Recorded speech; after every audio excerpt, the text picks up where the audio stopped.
Chegou a hora da gente falar sobre as finanças pessoais. A gente vai falar sobre 4 paredes que sustentam o orçamento doméstico. Com a gente, mais uma vez, o colunista Daniel Santos. Professor Daniel, bom dia. Bom dia, Ronaldo. E estamos de volta aqui essa semana fazendo dobradinha, né? Verdade. Ontem nós falamos sobre os envelopes. Eu gostei daquela. E teve uma resposta fantástica. Sério? Fantástica. Eu tive gente que falou comigo, né? Inclusive abraço para o pessoal todo, o Edson, que falou comigo sobre esse assunto, né? Que existe um amigo dele em Minas Gerais lá que faz um processo de gestão parecido com esse. Ele faz o uso de caixas. Caixas? Caixas. Bom, ele deve ter bastante dinheiro.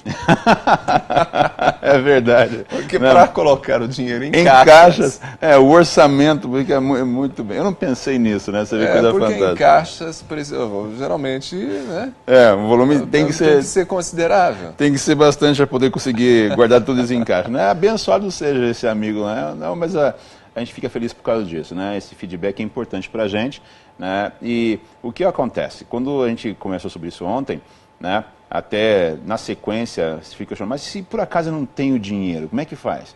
Bom, mas mês que vem, você também dinheiro para não as caixas vai ter, e nem para os envelopes. não vai ter também, né? Mas a lógica, né? Até fazendo uso aqui agora dessa discurso que a gente teve depois, a lógica é assim, se eu vou fazer mês que vem o uso de recursos que eu não tenho, então eu já faço também a aplicação desse recurso, já saco esse recurso neste momento para que mês que vem, no mês seguinte, eu vá reduzindo a minha dívida, né?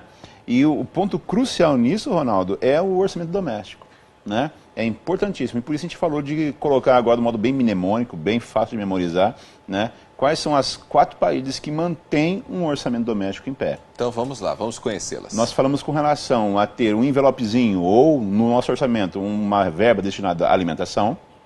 Falamos com relação a uma verba para o abrigo, né? E aí consideramos os valores para aluguel ou para financiamento do imóvel. Ou seja, tudo que envolve diretamente o abrigo, né? a casa, né? Com relação às despesas domésticas, tudo vai dentro desse custo.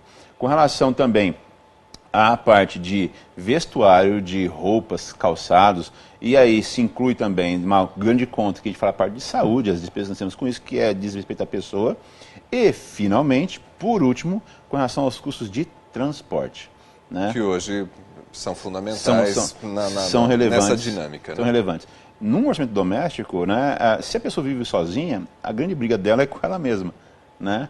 E assim, é normal a gente ter essa discussão conosco mesmo, mas se às vezes nós, conosco mesmo, a gente com a gente mesmo, não consegue chegar num acordo, porque aquilo que eu quero não é aquilo que eu posso, imagina se eu coloco numa casa agora, não uma pessoa só, mas 2, 3 ou 4. Então é necessário que as pessoas em casa elas façam realmente um grande acordo dentro de casa para poder analisar o orçamento e colocar esse orçamento em bases sólidas e factíveis e possíveis. Porque a gente pode querer fazer muita coisa, mas é necessário que a gente distribua os valores e que coloque cada um desses valores de acordo com as nossas capacidades. Então alguém que quer morar numa casa muito grande vai ter, por consequência, despesas muito grandes. Vai ter também custo com empregados, ou então vai ter que destacar muitas horas do seu dia para poder manter a casa em ordem. Não é verdade? Quanto maior o custo, né? Exatamente. As despesas que envolvem. E aí o trabalho que se tem com essa casa. Perfeito. E aí o orçamento doméstico tem que refletir isso. Por quê? Nós falamos de a pessoa acabar tendo que, em casa, ou separar uma verba dentro da conta de manutenção doméstica para poder pagar a empregada doméstica, ou a diarista, ou então que as pessoas da casa também entrem em acordo para poder fazer a manutenção disso, né? Porque se a gente não fizer dessa maneira, acaba no final você estourando o seu orçamento, né?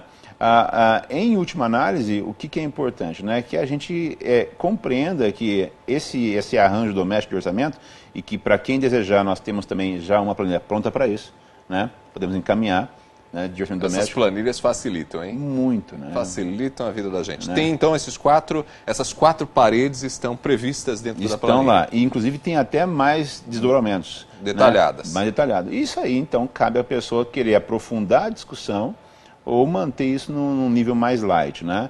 Porque o objetivo é saber para onde vai o dinheiro. E-mail para pedir a planilha? falecom@professordaniel.net. falecom@professordaniel.net. Bom, vamos só para fechar a conversa lembrar as 4 paredes principais, então. Nós falamos de destinar recursos para a alimentação, em recursos para a habitação, né, que é a manutenção da casa, tudo que envolve a casa, com relação à parte de vestuário, certo? E, finalmente, a parte de transporte, né, que envolve financiamento de carros, combustíveis, o transporte público, seja qual for, o metrô de Maringá, né? Então é necessário que você faça essa construção para poder designar claramente para onde vai o seu dinheiro. Sem entender e enxergar para onde vai o dinheiro, você não consegue gerenciar isso de forma nenhuma.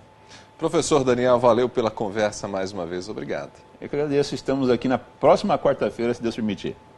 Esse é o professor Daniel Santos, ele que fala com a gente sobre finanças pessoais e trazendo dicas muito oportunas para que você possa administrar bem os seus recursos. Com essas informações, nós terminamos o Ponto com News. A gente agradece a sua companhia e até amanhã, às 7 horas. A gente se fala.